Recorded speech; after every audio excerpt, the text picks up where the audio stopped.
Մեծագով վարչապետ, կառավարության հարգելի գործընկերներ, պարոն վարչապետ, ԱՄՆ փոխնախագահ J.D. Vance-ի այցը հիրավի պատմական էր Հայաստանի համար ու այն ամբողջ շրջանակը, որը ներկայացվեց ձեր եւ պարոն Vance-ի համատեղ մամուլի հայտարարություններով, արդեն իսկ բավական տպավորիչ էր եւ ես կարող եմ ասել, որ սա աննախադեպ մի բան է Հայաստանի համար, բայց ես կարծում եմ, որ մենք լրացուցիչ նաև լավ կլիներ, որ նաև մենք տեղեկություններ ստանայինք, նաև Հայաստանի քաղաքացիները տեղեկություններ ստանային հետագա ճանապարհային քարտեզի մասին ամերիկյան կողմի հետ մեր ռազմավարական գործընկերության խորացման որպես այդպիսին կամ ժամկետների mass-ով trip-ի ու ես կարծում եմ լրացուցիչ այս տեղեկությունը մեր քաղաքացիներին շատ է հետաքրքրում, որովհետև անդադ քաղաքացիներից ենք հարցեր ստանում Դուք միջև ասեմ խանութում մարդիկ հանդիպում են, ասում են հիմա երբ ենք սկսում վերջապես ու այսպես շարունակ, այսինքն այս հարցը մարդկանց ամենահետաքրքրող հարցն է այս պայդրությամբ Հայաստանում ու դա անկասկած է։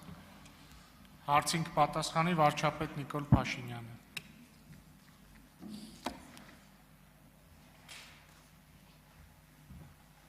Շնորհակալ եմ պարոն Ալեքսանյան հարցի համար։ Trip-ի մասով հետևյալ ժամանակացույցով ենք առաջնորդվելու Առաջիկա օրերին մենք Միացյալ Նահանգների գործընկերներին կփոխանցենք trip-ի հետ կապված համաձայնագրի նախագծի հետ կապված մեր դիտարկումները, ընդ որում նախագիծը համաձայնագրի նախագիծը հիմնված է լինելու երկու երկրների կառավարությունների հաստատած իրագործման շրջանակի վրա, որն իր հերթին հիմնված է օգոստոսի 8-ի հռչակագրի վրա։ Հաջորդիվ արդեն բարձր տեխնոլոգիական արդյունաբերության նախարարը ասաց, որ ընթանում է ամբողջ ծավալով Firebird ընկերության նախագիծը Հրազդանում արհեստական բանականության կենտրոնի ստեղծումը եւ տեղյակ եք, որ Միացյալ Նահանգների փոխնախագահներ հայտարարեց եւ նաև ընկերության ներկայացուցիչները երբ այս շրջանակներում մեզ ներկայացնում էին, այդտեղ պոտենցիալ են տեսնում, որ ներդրումների ծավալը կարող է հասնել մինչև $4 միլիարդ։ Վերադառնալով trip-ին ասեմ, որ նաև սկսվել է նախագծի տեխնիկատնտեսական ուսումնասիրությունը եւ գնահատումը, որը շատ կարեւոր է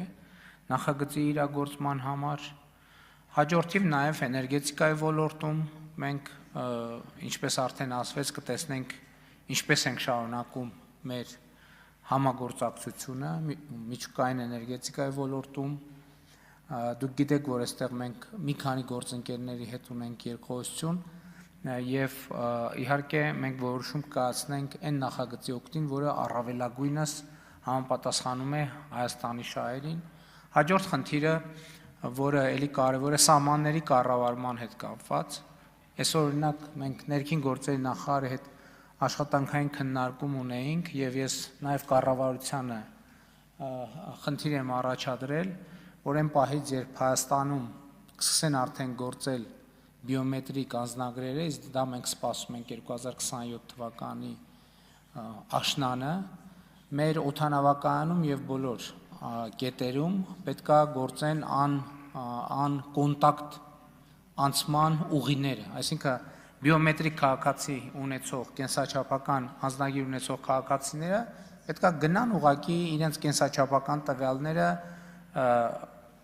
այսինքն առանց կոնտակտի պետքա գնան օդանավ մտնեն դուրս գան կամ սահմանը հատեն։ Հիմա որ արձագանքեք, կասեմ ինչա պետք դրա համար։ Արձագանք։ Ինչա պետք դրա համար, պարոն վարչապետ։ Պետքա կդերեք ու մի բան էլ ու այս ձեր հարցի պատասխանն է նաև պատճառը, որ մեր գանձերը այսօր էլ այստեղ չեն։ Ինչա պետք դրա համար պետք է որ Միացյալ Նահանգները, ովքեր այդ տեխնոլոգիաներին տիրապետում են, այդ տեխնոլոգիաները կիսեն մեզ հետ, եւ ես երեք Միացյալ Նահանգների փոխնախագահի հետ քննարկել եմ այս թեման եւ մեր գործընկերներից ստացել եմ հավաստիացում, որ այդ տեխնոլոգիաները կկիսվեն Հայաստանի հետ, իհարկե նաեւ ես շնորհակալ եմ Միացյալ Նահանգների փոխնախագահին դրա համար, իհարկե դրանից առաջ էլ շնորհակալ եմ Միացյալ Նահանգների նախագահին, ում հետ օգոստոսի 8-ին մենք Վաշինգտոնում ստորագրեցինք մտադրությունների հուշագիր խաղաղության խաչմերուկ նախագծի կարողությունների զարգացման մասին, որտեղ սահմանների կառավարման աջակցությունը կառավարման հարցում ընդգծված էր եւ խոսքը այդ տեխնիկական միջոցների տրամադրման մասին է, դրանք պարզավոր ժամանակակից, գերժամանակակից ճշգրիտ միջոցներ են, թանկարժեք եւ մենք հույս ունեմ, որ տարվա վերջից արդեն կսկսենք դրանք ունենալ։ Շնորհակալ եմ։ Մարինա Ղազարյան։ Բարև ձեզ կառավարության հարգելի գործընկերներ, հարցս ուղղում եմ Հայաստանի Հանրապետության վարչապետ պարոն Փաշինյանին։ Մեծարգո վարչապետ,